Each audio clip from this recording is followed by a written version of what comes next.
पंजाब के पटियाला में खालिस्तान समर्थकों और हिंदू संगठनों में झड़प हुई। इस झड़प को रोकने आए एसएचओ पर खालिस्तान समर्थकों द्वारा तलवार से हमला किया गया। काली माता मंदिर को भी निशाना बनाया गया। पत्थरबाजी का भी आरोप है। हमले में कई लोग घायल हुए हैं। मौके पर भारी पुलिस बल तैनात किया गया। घटना 29 अप्रैल 2022 की है। तो मान समझने वाली ये है कि पंजाब में आम आदमी पार्टी की सरकार है और जब से राज्य में आम आदमी पार्टी के हाथ में सत्ता आई है तभी से खालिस्तानियों के हौसले बुलंद क्यों हो गए। क्यों भगवंत मान सरकार इनके खिलाफ सख्त एक्शन नहीं ले रही। लेकिन अब पंजाब के हालात को देखते हुए बॉलीवुड अभिनेत्री कंगना रनौत ने प्रतिक्रिया दी। आपको बता दें, बॉलीवुड अभिनेत्री कंगना रनौत ने 23 फरवरी को खालिस्तान समर्थकों द्वारा अमृतसर जिले के अजनाला पुलिस स्टेशन पर बंदूकों और तलवारों से किए गए हमले की टिप्पणी की। कंगना रनौत ने सोशल मीडिया पर लिखा कि पंजाब में जो कुछ भी हो रहा है उसकी भविष्यवाणी मैंने 2 साल पहले ही कर दी थी। अब समय आ गया है कि गैर खालिस्तानी सिख अपनी स्थिति और मंशा के बारे में सफाई दें। पंजाब के अजनाला थाने में हुई मारपीट पर बॉलीवुड दबंग गर्ल कंगना ने कमेंट किया था। खालिस्तानी समर्थकों और अमृतपाल सिंह के गुट के लोगों द्वारा थाने पर हमला करने और पुलिसकर्मियों को पीटने के मुद्दे पर उन्होंने कहा, पंजाब में जो कुछ भी हो रहा है। 2 साल पहले कंगना ने दिल्ली बॉर्डर पर किसान आंदोलन में शामिल एक बुजुर्ग महिला को 100 रुपए लेकर धरने में शामिल होने वाली महिला बताया था। कंगना ने सोशल मीडिया पर लिखा था कि मैंने 2 साल पहले ही भविष्यवाणी कर दी थी। मेरे खिलाफ कई मामले दर्ज हैं। मेरी गिरफ्तारी का वारंट जारी किया गया था। मेरी कार पर पंजाब में हमला हुआ था, लेकिन मैंने जो कहा वो हुआ। लेकिन अब गैर खालिस्तानी सिखों के लिए अपनी स्थिति और मंशा स्पष्ट करने का समय आ गया है। कंगना ने 87 साल के किसान महेंद्र कौर को लेकर यह ट्वीट किया। महेंद्र कौर ने भटिंडा कोर्ट में मानहानि का मुकदमा दायर किया। भटिंडा की एक अदालत ने कंगना के खिलाफ गिरफ्तारी का वारंट जारी किया था। उसके बाद कंगना शिमला से कीरतपुर साहिब होते हुए चंडीगढ़ चली गई। आपको बता दें, गुरुवार को खालिस्तान समर्थक अजनाला थाने में घुस गए थे। हजारों लोगों ने पुलिस टीम पर हमला कर दिया। इस दौरान वारिस पंजाब डे के समर्थकों की पुलिस टीम से खूनी झड़प हो गई। ये लोग अपने संगठन के मुखिया अमृतपाल सिंह के सहयोगी तूफान सिंह की गिरफ्तारी का विरोध कर रहे थे। इस बीच उग्र भीड़ थाने में घुस गई। आधा दर्जन पुलिसकर्मी घायल हो गए। आम आदमी पार्टी की नीयत तो अब खुलकर सामने आ गई है। जहां एक तरफ पंजाब में ईसाई धर्मांतरण का खुला खेल चल रहा है, तो वहीं दूसरी तरफ खालिस्तान की मांग उठ रही है। वहीं पंजाब की मान सरकार ने जिस तरह से अमृतपाल सिंह के मामले को हैंडल किया है, उससे आम आदमी पार्टी के अमृतपाल सिंह के सामने दबाव के तले झुक जाने को लेकर भी चर्चा जारी है। अब जवाब केजरीवाल को देना है कि वो इसको लेकर क्या सोचते हैं। बिहार की राजनीति को किनारा मिल ही नहीं रहा। जब से प्रदेश के मुखिया नीतीश कुमार ने महागठबंधन के साथ सरकार बनाई और उस दिन के बाद से ही नीतीश कुमार के बुरे दिन शुरू हो गए। महागठबंधन में आपसी तकरार से जेडीयू के नेता उपेंद्र कुशवाहा के बगावती सुर के साथ नई पार्टी के ऐलान तक हर तरफ सिर्फ महागठबंधन की खिल्ली उड़ रही है और समय समय पर बीजेपी भी महागठबंधन को सच का आईना भी दिखाती है। आपको बता दें, केंद्रीय मंत्री अमित शाह ने शनिवार को पश्चिमी चंपारण के लहरिया में विशाल जनसभा को संबोधित किया। उन्होंने इस दौरान महागठबंधन और नीतीश कुमार पर जमकर निशाना साधा। उन्होंने कहा कि हर 3 सालों में नीतीश कुमार को प्रधानमंत्री बनने का सपना आता है।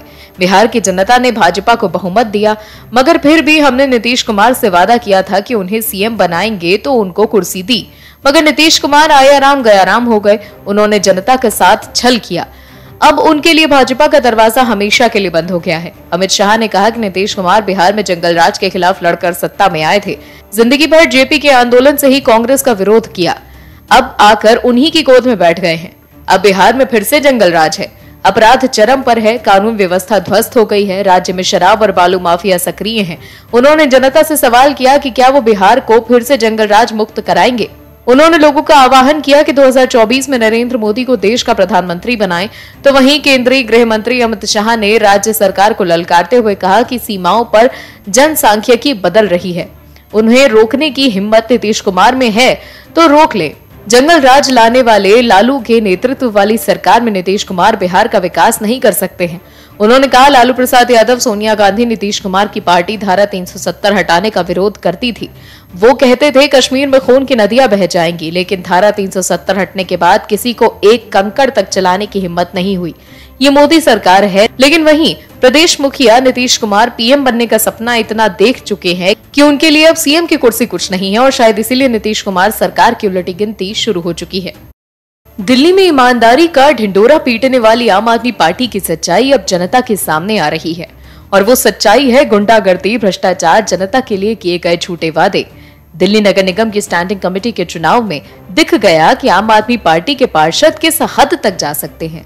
दरअसल चुनाव से पहले ही आम आदमी पार्टी के एक पार्षद बीजेपी में शामिल हो गए।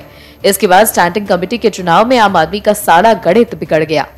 मेयर किसी तरह एक वोट रद्द कर आम आदमी पार्टी को फायदा पहुंचाने की कोशिश में थी, लेकिन वो अपने मकसद में कामयाब नहीं हो सकी और दिल्ली नगर निगम की स्टैंडिंग कमेटी के 6 सदस्यों को चुनाव को लेकर कुछ हद तक सस्पेंस अब भी बरकरार है।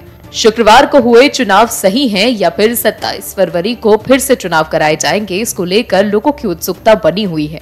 स्टैंडिंग कमेटी के 6 सदस्यों के चुनाव के लिए 7 प्रत्याशी मैदान में थे। इसमें भाजपा ने 3 तो आम आदमी पार्टी ने 4 प्रत्याशी उतारे थे। इस मामले में शुक्रवार देर रात उस वक्त नया मोड़ आ गया जब हिंसा और बवाल के बाद जहां मेयर ने चुनाव को रद्द करते हुए सोमवार 27 फरवरी को नए सिरे से चुनाव कराने के आदेश दिए।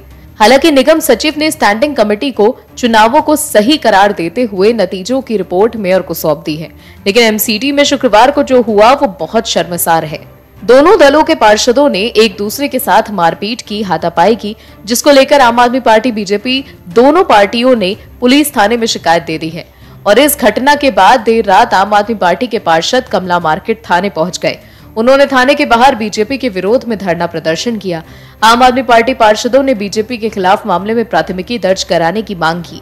इसके साथ ही आम आदमी पार्टी के पार्षद थाने में ही धरना देने लगे, जिसके बाद पुलिस ने आम आदमी पार्टी नेताओं और कार्यकर्ताओं को धक्के मारकर थाने से बाहर निकाल दिया। आम आदमी पार्टी की राजनीति का स्तर इतना गिर गया, इतना तो पाकिस्तान की मुद्रा भी नहीं गिरी।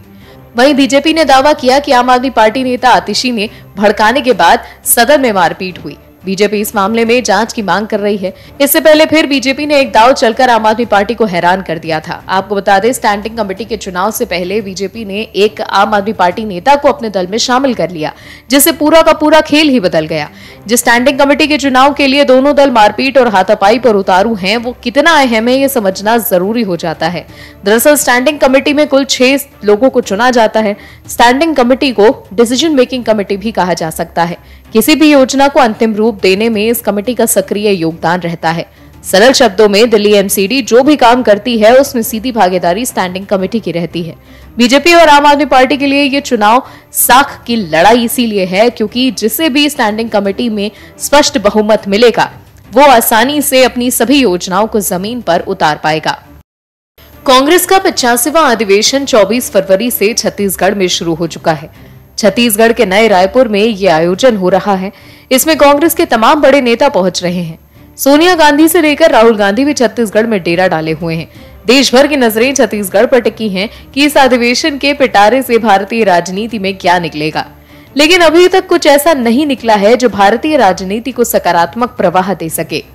लेकिन वहीं कांग्रेस की पुरानी गुटबाजी जरूर निकल कर आई और इससे पहले दिन के अधिवेशन से जब पूरा देश छत्तीसगढ़ से सकारात्मक उम्मीद की नजरों से उसकी तरफ देख रहा था, तभी कांग्रेस की भीतरी कलह सबके सामने आ गई। छत्तीसगढ़ में इस साल के अंत में चुनाव होने हैं। भाजपा संगठन के स्तर पर यहां काफी प्रयासरत है, लेकिन वर्तमान सत्ता पार्टी छत्तीसगढ़ में अपने आंतरिक कलह से बाहर ही नहीं निकल पाई है।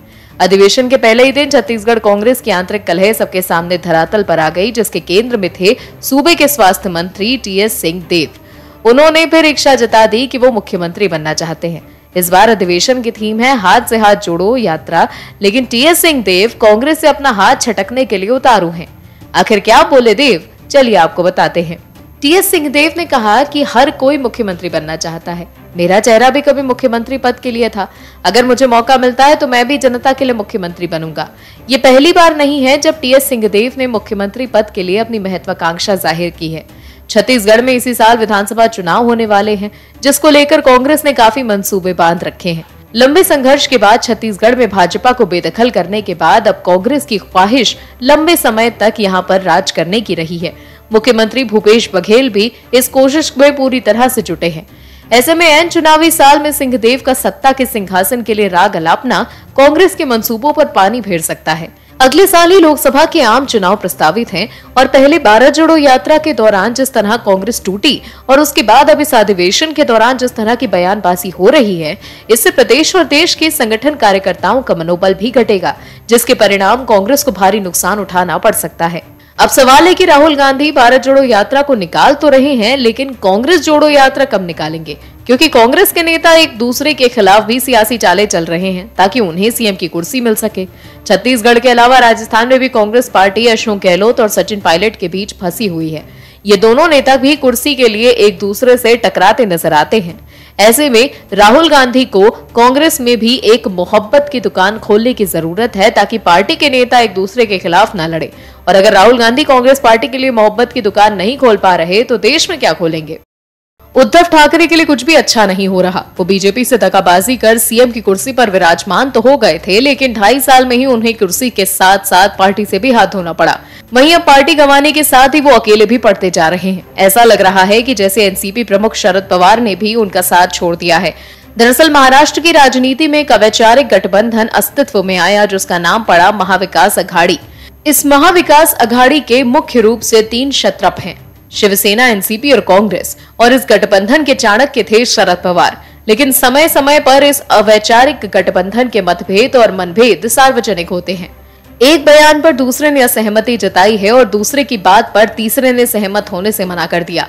अभी फिर से ये मतभेद महाविकास अघाड़ी में देखने को मिल रहे हैं। इस बार मतभेद शिवसेना प्रमुख उद्धव ठाकरे और एनसीपी प्रमुख शरद पवार में देखने को मिला। आखिर किस मुद्दे पर महाविकास अघाड़ी की ये दोनों प्रमुख पार्टी अलग अलग राह पर जाती दिख रही हैं, चलिए आपको बताते हैं। अभी हाल ही में उद्धव ठाकरे ने अपने वीडियो संदेश में कहा कि पिपरी और कस्बा के मतदाताओं को एक वीडियो संदेश में पार्टी कार्यकर्ताओं को तैयार रहने के लिए उद्धव ठाकरे ने बोला है। उद्धव ने कहा कि हमें सुप्रीम कोर्ट के समक्ष लंबित मुकदमों का इंतजार करना होगा। इसके अलावा ये भी दलील है कि पार्टी छोड़ने वाले विधायकों के एक वर्ग को अयोग्य घोषित किया जाना चाहिए। यदि याचिका स्वीकार कर ली जाती है तो मध्यावधि चुनाव की संभावना से इनकार नहीं किया जाता है। उद्धव ठाकरे के इस बयान पर एनसीपी प्रमुख शरद पवार ने कहा कि मुझे ऐसा नहीं लगता कि महाराष्ट्र में अभी ऐसी कोई भी स्थिति है। इससे पहले भी शरद पवार ने कहा था कि उद्धव ठाकरे को चुनाव चिन्ह की चिंता छोड़ देनी चाहिए। महाविकास अघाड़ी में अगर इसी तरह का समन्वय रहा तो महाविकास अघाड़ी जो 2024 का चुनाव मिलकर लड़ना चाह रही है तो उनकी योजना का हिस्सा है, जिसके तहत वो भाजपा को 2024 लोकसभा चुनाव में अपने चक्रव्यूह में फांसना चाहती है और दिल्ली से भाजपा को दूर करना चाहती है। लेकिन महाविकास अघाड़ी में जिस तरह का मतभेद है, कहीं ऐसा ना हो कि महाविकास अघाड़ी के क्षत्रपों के लिए ही दूर ना हो जाएं।